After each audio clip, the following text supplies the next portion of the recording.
Hello friends, मैं हर्षा शुक्ला आप सभी लोगों का हर्षा क्लासेस में बहुत बहुत स्वागत करती हूँ। फ्रेंड्स, आज मैं यूपी डीएलएड फोर्थ सेमेस्टर के 2017 सत्र का सॉल्व्ड क्वेश्चन पेपर लेकर के आई हूँ। फ्रेंड्स, क्वेश्चन पेपर सबसे पहले मैं आप लोग को दिखाऊंगी, उसके बाद उसका सॉल्यूशन एक एक क्वेश्चन का मैं आप लोगों को एक ही वीडियो के अंतर्गत खत्म करने वाली हूँ। तो पूरा वीडियो आप लोग के लिए बहुत ज़्यादा इंपॉर्टेंट होने वाला है, आप लोग पूरा वीडियो ध्यान से देखेंगे। और फ्रेंड्स, यहीं से क्वेश्चन बार बार आपकी परीक्षा में रिपीट भी होते हैं, तो इसी तरह के प्रश्न आपकी परीक्षा में आएंगे, तो ये आप लोग के लिए बहुत महत्वपूर्ण वीडियो होने वाला है। और फ्रेंड्स, मैं सत्र 2017, 2018 और 2019 तीनों सत्र का मॉडल पेपर, जो मॉडल नहीं क्वेश्चन पेपर, जो आपका सॉल्व्ड क्वेश्चन पेपर मैं आप लोग को सॉल्व कराऊंगी। जो आप लोगों के परीक्षाओं में प्रश्न पूछे गए थे, क्वेश्चन पेपर बना था, उसका पूरा सॉल्यूशन मैं तीनों ही सत्र का आप लोग को प्रोवाइड कराने वाली हूं। तो सबसे पहले मैं स्टार्ट कर रही हूँ फ्रेंड्स 2017 सत्र के क्वेश्चन पेपर की और उसके सॉल्यूशन की। तो सबसे पहले फ्रेंड्स, आप लोग देख सकते हैं पेपर आपका इसी प्रकार से परीक्षा में आता है। बीटीसी चतुर्थ सेमेस्टर 2017 सप्तम प्रश्न पत्र अंग्रेजी, ठीक है। समय है 1 घंटा, पूर्णांक है 25, ठीक है। और सबसे पहले फ्रेंड्स आप लोग पेपर देख लेंगे। ऑब्जेक्टिव टाइप क्वेश्चन सबसे पहले पूछे जाते हैं, ठीक है। सबसे पहले ऑब्जेक्टिव टाइप क्वेश्चन आते हैं। ऑब्जेक्टिव टाइप क्वेश्चन में आप लोग देख सकते हैं फ्रेंड्स 5 क्वेश्चन पूछे गए हैं और पांचों क्वेश्चन जो है 1-1 मार्क्स के हैं। उसके बाद बढ़ते हैं फ्रेंड्स अगला very short answer type question. उसके बाद स्टार्ट हो जाता है क्वेश्चन नंबर 5 के बाद से आपका very short answer type question start होता है और ये क्वेश्चन नंबर 6 से लेकर के ये आपका आता है क्वेश्चन नंबर 11 तक, सभी very short answer type question और सभी 1-1 मार्क्स के होते हैं। उसके बाद फ्रेंड्स आपका आता है शॉर्ट आंसर टाइप क्वेश्चन, ठीक है। शॉर्ट आंसर टाइप क्वेश्चन जो होता है वो क्वेश्चन नंबर 12 से स्टार्ट हो करके, ठीक है, और ये खत्म होता है फ्रेंड्स क्वेश्चन नंबर 18 पर, ठीक है। फ्रेंड्स, अब आपको पूरा पेपर का पैटर्न पता चल गया होगा फ्रेंड्स कि किस तरह से होते हैं। और फ्रेंड्स, ये ध्यान रहे कि शॉर्ट आंसर टाइप क्वेश्चन जो होते हैं वो 2-2 मार्क्स के सभी क्वेश्चन होते हैं, ठीक है। तो इस तरह से ओवरऑल 25 मार्क्स के का पूरा पेपर बनता है परीक्षा के लिए। अब फ्रेंड्स, इसका सॉल्यूशन करके मैं बताऊंगी। पहला क्वेश्चन है the substitution table method was adopted by. तो 4 ऑप्शन आपके स्क्रीन पर है, आप लोग देख सकते हैं। यहाँ पे राइट ऑप्शन है आपका option number B, H.E. Palmer. तो फ्रेंड्स, इसको भी आप लोग याद कर लें क्योंकि रिपीट होते रहते हैं प्रश्न हर साल परीक्षा में। क्वेश्चन नंबर 2 है लैंग्वेज लर्निंग स्टार्ट फ्रॉम, मतलब कि भाषा को सीखना जो है वो कहाँ से शुरू होता है। तो क्वेश्चन नंबर 2 का जो राइट ऑप्शन होगा फ्रेंड्स वो होगा option number C, listening. Friends, आप लोग जब जानते हैं छोटा बच्चा जब रहता है तो छोटे बच्चे जो है अपने पेरेंट्स द्वारा या अपने घर के फैमिली मेंबर जो भी उनसे बात करते हैं, जिस लैंग्वेज में बात करते हैं, वो उसी लैंग्वेज को वो कैच करके और उसी लैंग्वेज को वो सीखता है। आप लोगों ने देखा होगा छोटे छोटे फॉरेनर, मतलब फॉरेन कंट्रीज के बच्चे वो शुरुआत से ही इंग्लिश बोलना शुरू कर देते हैं क्योंकि उनके पेरेंट्स और उनके घर का वही एटमॉस्फेयर रहता है, पूरा इन्वायरमेंट ही वैसा ही रहता है कि सभी लोग इंग्लिश में ही बात करते हैं, इसीलिए वो बच्चे इंग्लिश ही बोलना सुन करके बोलना स्टार्ट करते हैं। और हमारे यहाँ हिंदी ज्यादा बच्चे सीखते हैं, जो पेरेंट्स बच्चों से इंग्लिश में भी बात करते हैं तो वो टूटा फूटा इंग्लिश भी लैंग्वेज सीख लेते हैं। तो ये रीजन होता है कि पेरेंट्स जिस लैंग्वेज को यूज कर रहे हैं बच्चे उसी लैंग्वेज को सुन करके कैच करके उसी लैंग्वेज को सीखते हैं, ठीक है फ्रेंड्स। तो हमेशा जो है सुनने की प्रक्रिया, लैंग्वेज को सीखने की प्रक्रिया जो है सुनने से ही स्टार्ट होती है। जो बच्चा सुनता है उसी लैंग्वेज को वो अडॉप्ट करता है, उसी लैंग्वेज को वो लर्न करता है, ठीक है। नेक्स्ट क्वेश्चन नंबर 3 है phonetics is the science of. तो फोनेटिक्स किसका विज्ञान है। तो बहुत ही अच्छा प्रश्न आपकी परीक्षा के लिए। और ऐसे प्रश्न जो है फ्रेंड्स आप लोग ध्यान रखें, ऐसे प्रश्न यूपी टेट और सुपर टेट के इंग्लिश में भी यहीं से क्वेश्चन आते हैं और कई बार रिपीटेड है ये सभी प्रश्न यूपी टेट की परीक्षाओं में। आप लोग विगत कई वर्षों के यूपी टेट के पेपर को जब आप देखेंगे तो इंग्लिश का पेपर जब आप देखेंगे फ्रेंड्स तो आपको यहीं से क्वेश्चन देखने को मिलेंगे। तो ये कहीं ना कहीं आपके यूपी टेट के लिए भी आपकी बहुत अच्छी प्रिपरेशन हो रही है और सुपर टेट के लिए भी बहुत अच्छी प्रिपरेशन हो रही है इंग्लिश सब्जेक्ट को लेकर के। तो phonetics is the science of friends, ये 4 ऑप्शन आपकी स्क्रीन पर है। राइट ऑप्शन है option number C, sounds. Phonetics जो है वो साउंड्स का विज्ञान होता है, ठीक है, ध्वनि का विज्ञान होता है। नेक्स्ट है friends number 4 question, adjective of success is. Success का यानी सफलता का एडजेक्टिव क्या होता है। एडजेक्टिव मतलब हम फ्रेंड्स जानते हैं कि जो नाउन या प्रोनाउन की विशेषता बताते हैं उसे हम एडजेक्टिव कहते हैं। तो यहाँ पे सक्सेस का जो एडजेक्टिव होगा वो होगा ऑप्शन नंबर आपका सी, ठीक है, और सॉरी ऑप्शन नंबर ए होगा सक्सेसफुल। तो adjective of success is successful, ठीक है, मतलब सक्सेसफुल पर्सन, ठीक है, मतलब सफल व्यक्ति। तो व्यक्ति का क्या इसमें मतलब विशेषता है कि वो सक्सेसफुल है, वो सफल है, ठीक है फ्रेंड्स। अब बढ़ते हैं नेक्स्ट क्वेश्चन की तरफ। क्वेश्चन नंबर 5 है आपका, कंप्लीट द फॉलोइंग सेंटेंस, मतलब इस सेंटेंस को आपको कंप्लीट करना है। तो यहाँ पे डैश डैश डैश है और नॉलेज इज डेंजरस, मतलब कि कैसा ज्ञान खतरनाक होता है। तो इसमें 4 ऑप्शन आपकी स्क्रीन पर है फ्रेंड्स, आप लोग देख सकते हैं। राइट ऑप्शन है option number B, a little. A little मतलब अल्प, अल्प ज्ञान हमेशा, या अधूरा ज्ञान कह सकते हैं, या अल्प ज्ञान हमेशा क्या होता है, खतरनाक होता है। होप आप लोग को ये 5 ऑब्जेक्टिव क्वेश्चन अच्छे समझ में आ गए होंगे। अब बढ़ते हैं friends very short answer type question की तरफ। तो very short answer type question में क्वेश्चन नंबर 6 है friends, change the following sentence into past perfect continuous tense. तो आपका क्या सेंटेंस है friends, he is reading the Ramayana. तो ये कैसा सेंटेंस है, आप लोगों को सेंटेंस देखते ही समझ में आ गया होगा कि ये जो है प्रेजेंट कॉन्टिन्यूअस टेंस है, ठीक है, और इसको किस में चेंज करना है, पास्ट परफेक्ट कॉन्टिन्यूअस टेंस में। तो फ्रेंड्स इसको मैं आप लोग को बताती हूँ कि इसको कैसे चेंज करेंगे। तो फ्रेंड्स इसको चेंज करेंगे, he had been reading the Ramayana, ठीक है, he had been reading the Ramayana, ठीक है फ्रेंड्स, इस प्रकार से इसको हम चेंज करेंगे। अगला क्वेश्चन है friends question number 7, change the following into compound sentence. तो इसको जो है कंपाउंड सेंटेंस में आपको चेंज करना है।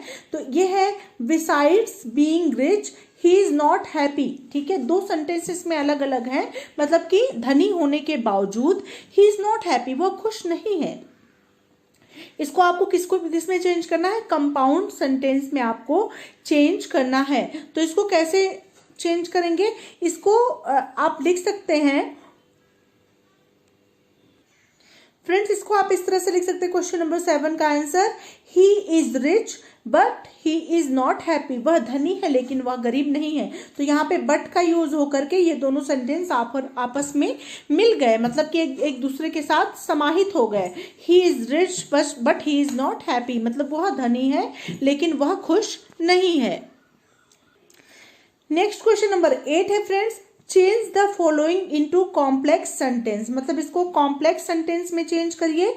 He worked hard but he failed, मतलब उसने कठिन परिश्रम किया लेकिन वह फेल हो गया। तो इसको आप कॉम्प्लेक्स में कैसे चेंज करेंगे, तो फ्रेंड्स इसको चेंज करेंगे इस तरह से, इन स्पाइट, नोट कर लीजिए इसको, इन स्पाइट ऑफ, ठीक है, हिज हार्ड वर्क, ठीक है, ही फेल्ड, ठीक है, मतलब कठिन परिश्रम करने के बावजूद वह फेल हो गया। In spite of his hard work he failed, याद कर लीजिए इसको, इस तरह से लिखेंगे, in spite of his hard work he failed, ठीक है फ्रेंड्स। अब बढ़ते हैं नेक्स्ट क्वेश्चन की तरफ, इसको मैं कट कर दे रही हूं, इसको आप नोट कर लीजिएगा, ही worked hard but he failed, इसको कॉम्प्लेक्स सेंटेंस इसका होगा, in spite of his hard work he failed, ठीक है। नेक्स्ट है friends number 9, complete the following sentence using correct preposition. तो इस सेंटेंस को कंप्लीट करना है कैसे, मतलब करेक्ट प्रीपोजिशन का यूज करके इस सेंटेंस को आपको क्या करना है, कंप्लीट करना है। तो आपका है फ्रेंड्स यहाँ पे, आई कैंग्रेचुलेट यू योर सक्सेस। तो यहाँ पे डैश डैश डैश है, यहाँ पे आप फिल करेंगे friends, I congratulate you on your success. तो यहाँ पे आप फिल करेंगे ऑन, ठीक है, मैं आपको आपकी सफलता पर बधाई देती हूँ, I congratulate you on your success, ठीक है। नेक्स्ट है friends number 10, complete the following sentence, इसको आपको कंप्लीट करना है। It has been raining dash dash dash morning. तो फ्रेंड्स एक बात आप लोग ध्यान में रखेंगे, सिंस या फॉर का यूज होता है, तो सिंस का यूज होता है निश्चित समय के लिए। जैसे कि आपको मॉर्निंग दिया गया है, ठीक है, नाइट दिया गया है, नून दिया गया है, आफ्टरनून दिया गया, तो उसके आगे हमेशा आप सिंस का यूज करेंगे। अगर आपको निश्चित टाइम भी दिया गया है तो उसके आगे आपको सिंस का यूज करना है। लेकिन अनिश्चित समय के लिए, जैसे 2 दिन बाद, 2 दिन पहले, तो ये अनिश्चित समय है, तो यहाँ पे आप फॉर का यूज करेंगे। तो यहाँ पे आप रेनिंग के बाद लिखेंगे सिंस मॉर्निंग, क्योंकि मॉर्निंग के पहले हमेशा क्या लगाएंगे, सिंस लगाएंगे। इसको भी आप लोग नोट कर ले। नेक्स्ट क्वेश्चन है फ्रेंड्स, क्वेश्चन नंबर 11, ठीक है। As soon as I reached the teacher dash dash dash entered the class, इसको आपको निगेटिव सेंटेंस में चेंज करना है। तो इसको निगेटिव सेंटेंस में कैसे चेंज करेंगे, इसको समझिए आप। यहाँ पे लिखेंगे नो सूनर, ठीक है। एज सून एज जब निगेटिव में जाता है तो हो जाता है no sooner had I reached, ठीक है, then the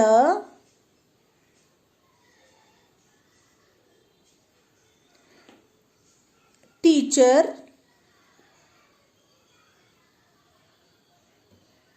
entered the class।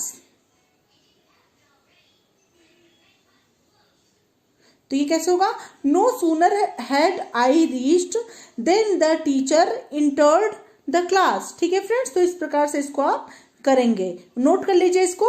No as soon as I reached the teacher dash dash dash entered the class, तो ये हो जाएगा no sooner had I reached then the teacher entered the class, ठीक है friends. Hope आप लोग को समझ में आ गया होगा, आपने नोट भी कर लिया होगा।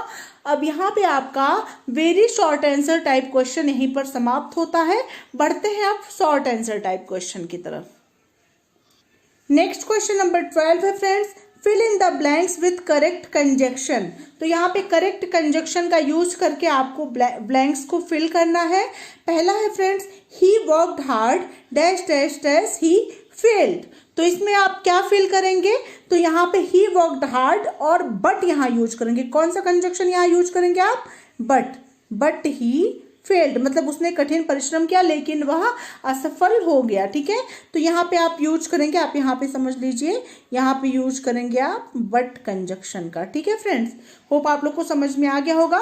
अगला है friends number 2, either come in time, या तो समय पर आओ, do not come at all, ठीक है, मत आओ, ठीक है, या तो समय पर आओ या मत आओ, यही तो कहा गया है। आइदर कम इन टाइम, या तो टाइम पर आओ या मत आओ, ठीक है। तो यहाँ पे क्या, या का ही तो यूज होगा, तो यहाँ पे होगा या अथवा मत आओ, तो अथवा मतलब आर, OR और, ठीक है, और do not come at all, या तो मत आओ, ठीक है फ्रेंड्स। तो आप लोग को समझ में आ गया होगा ये दोनों।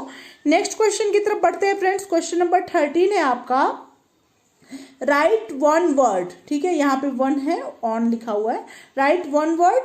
पहला है आपका, one who speak on behalf of other, मतलब कि जो दूसरों के स्थान पर बोलता है। तो फ्रेंड्स आप लोग जानते हैं कि जब आप लोग जो है कोर्ट में कोई भी मुकदमा करते हैं तो आपके स्थान पर किसको हायर करते हैं बोलने के लिए, एडवोकेट को।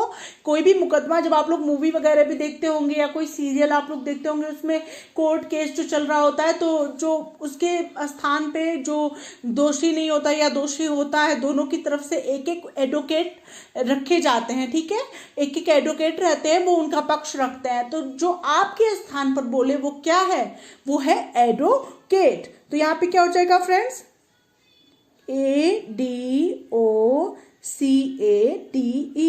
मतलब आपके स्थान पर जो बोल रहा है वो क्या है, एडवोकेट। थोड़ा दूर दूर लिख गया, इससे लिखने, यहाँ जो आपके स्थान पर बोले वो क्या हो जाएगा फ्रेंड्स, ध्यान से समझिए, ADOCATE, एडवोकेट होता है, मतलब वकील होता है, ठीक है। जो आपके स्थान पर बोलता है वो क्या होता है, वकील होता है। नेक्स्ट है friends number 2, which can not be corrected, मतलब कि जो सही नहीं हो सकता है उसे क्या कहते हैं, मतलब जो सही नहीं हो सकता है उसे क्या कहते हैं, इनकॉरिजिबल। तो इनकॉरिजिबल की स्पेलिंग क्या होगी,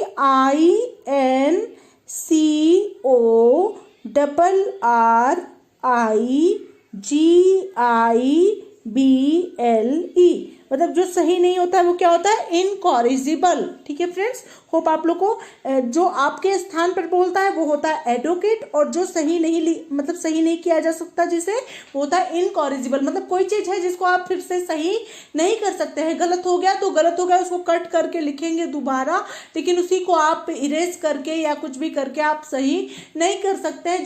जो सही नहीं किया जा सकता है, कोई भी चीज है जो सही नहीं किया जा सकता है वो क्या होता है, इनकॉरिजिबल। ठीक है फ्रेंड्स, अब पढ़ते हैं क्वेश्चन नंबर 14 की तरफ। Friends, write an application to the principal of your college for changing the subject, do not write your name and address. ठीक है, मतलब आपको अपने कॉलेज के प्रिंसिपल को एक पत्र, एक एप्लीकेशन यानी एक एप्लीकेशन लिखना है कि आपके सब्जेक्ट को चेंज करने के विषय में। आप कोई सब्जेक्ट लिए हैं, वो सब्जेक्ट आपको टफ लग रहा है, आपको कठिन लग रहा है, तो उसको जो है बदल करके दूसरा सब्जेक्ट आपको प्रोवाइड करा दें।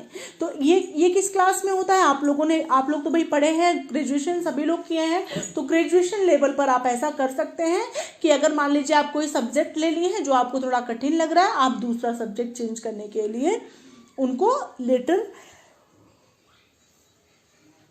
एप्लीकेशन लिख सकते हैं। तो फ्रेंड्स, इसको कैसे लिखेंगे ये एप्लीकेशन, इसको समझ लें। तो फ्रेंड्स, ये एप्लीकेशन इस प्रकार से लिखा जाएगा, to the principal Delhi public school Agra. ठीक है, सब्जेक्ट है टू चेंज सब्जेक्ट, मतलब सब्जेक्ट को बदलने के विषय में।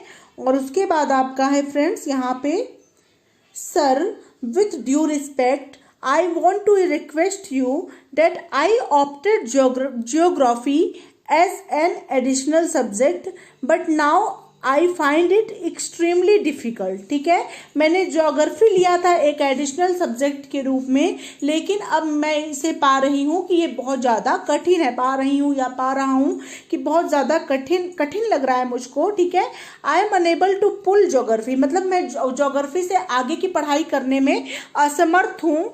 ठीक है, so I would request you to change my subject from geography to civics, मतलब मैं आपसे रिक्वेस्ट करती हूँ या रिक्वेस्ट करता हूँ कि आप मेरे सब्जेक्ट ज्योग्राफी के स्थान पर मुझे सिविक्स देने का कष्ट करें या सिविक्स प्रदान कर दें। ठीक है, सिविक्स वो लेना चाहता है या चाहती है, तो ज्योग्राफी के स्थान पे मुझे सिविक्स दिला दें, मैं उसकी रिक्वेस्ट करती हूँ। I shall be highly obliged to you, मैं आपकी बहुत कृतज्ञ रहूँगी या रहूँगा। योर ओबीडियंटली, आपका आज्ञाकारी, XYZ, जैसा कि नाम वगैरह नहीं लिखना, XYZ लिखेंगे।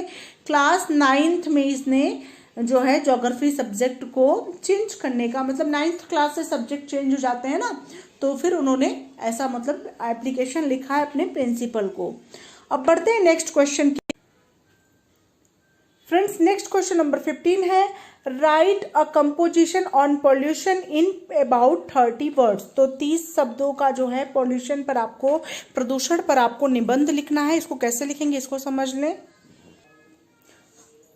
तो फ्रेंड्स, आप लोग देख सकते हैं, right a composition on pollution in about 30 words, और ये BTC 2017 में पूछा गया प्रश्न है, जो कि मैं प्रश्न पत्र आपको सॉल्व करा रही हूँ। पॉल्यूशन पर यहाँ निबंध लिखा गया, यानी प्रदूषण पर। तो pollution is a state when the hazardous elements increase in the different object of nature.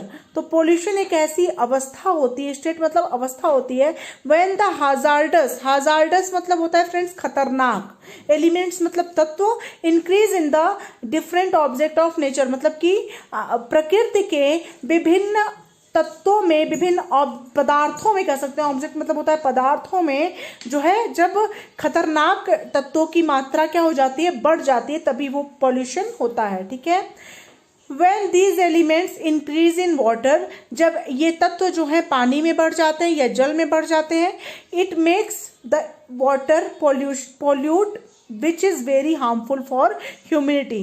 तो ये क्या करते हैं, पानी को या जल को प्रदूषित कर देते हैं, जो कि मानव जाति के लिए बहुत ज़्यादा खतरनाक होता है, बहुत नुकसानदायक होता है।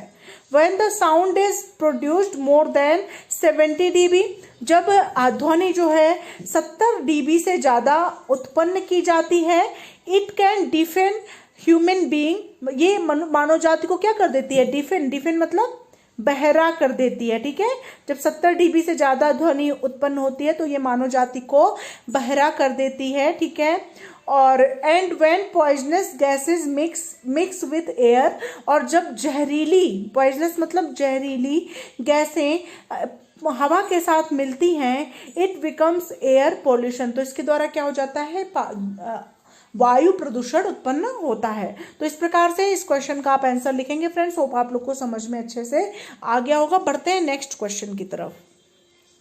अगला क्वेश्चन है friends, change the following into indirect speech. ठीक है, पहला है he said to me why have you not done this work, पहला आपका है।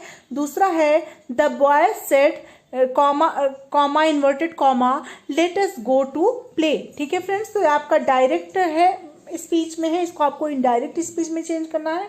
इसको आप लोग कैसे चेंज करेंगे, ध्यान से समझेंगे।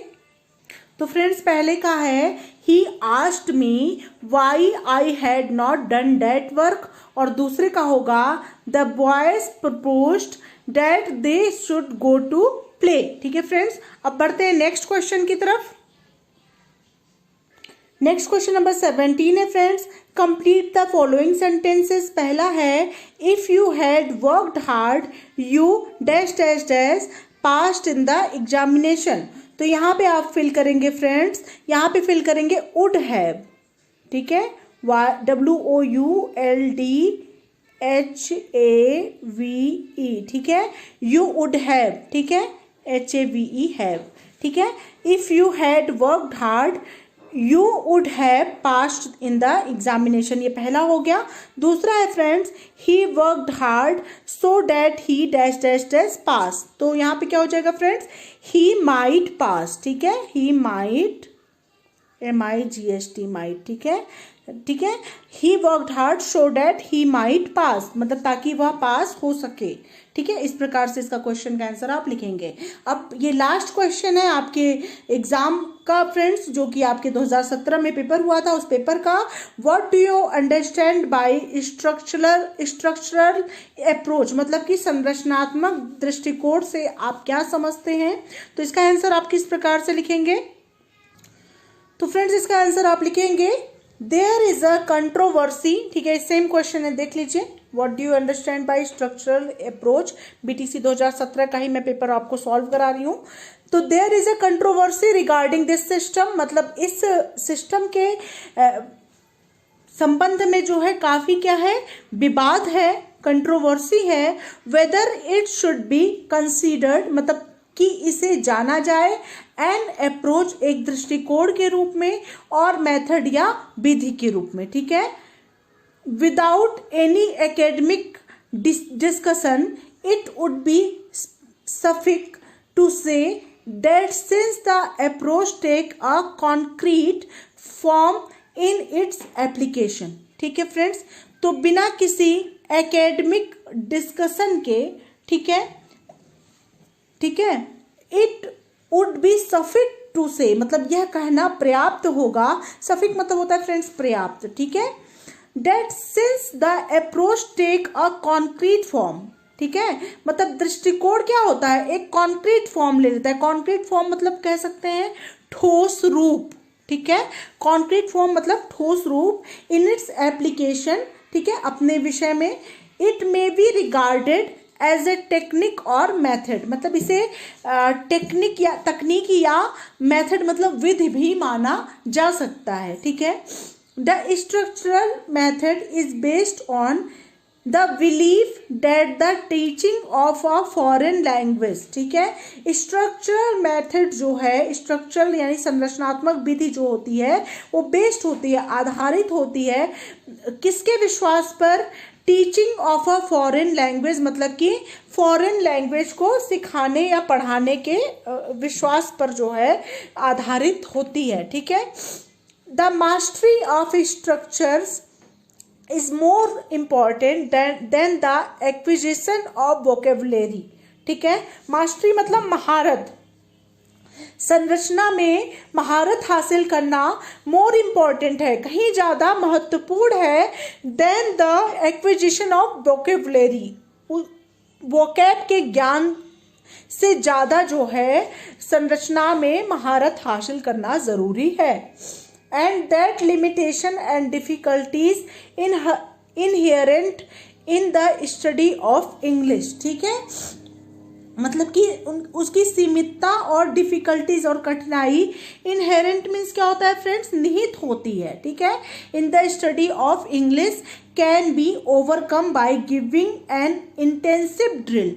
इंटेंसिव ड्रिल मतलब क्या होता है, गहन अभ्यास के द्वारा ही आ सकती है टू द स्टूडेंट्स, मतलब विद्यार्थियों में, इन द स्ट्रक्चर पैटर्न, मतलब कि संरचनात्मक दृष्टि में जो है, संरचनात्मक दृष्टिकोण में गहन अभ्यास के द्वारा ही जिसे सीखा जा सकता है। तो इस प्रकार से आप इसका लिख सकते हैं फ्रेंड्स, स्ट्रक्चरल अप्रोच के बारे में। तो इस तरह से ये पूरा 2017 का पेपर मैंने सॉल्व करा दिया है फ्रेंड्स, और इसको ज़्यादा से ज़्यादा लोगों को शेयर ज़रूर करें ताकि ज़्यादा से ज़्यादा लोग अपनी तैयारी को बेहतरीन बना सकें। अब अगला जो रहेगा वो 2018 का पेपर मैं सॉल्यूशन पूरा एक ही वीडियो के अंतर्गत बताऊंगी। और फ्रेंड्स, आप लोग इस वीडियो को ज़्यादा से ज़्यादा शेयर करेंगे, चैनल पे नए हैं तो बिल्कुल सब्सक्राइब करना ना भूलें और सभी को शेयर ज़रूर करें। मिलते हैं नेक्स्ट वीडियो के साथ, तब तक के लिए thank you so much friends, thanks for watching my video.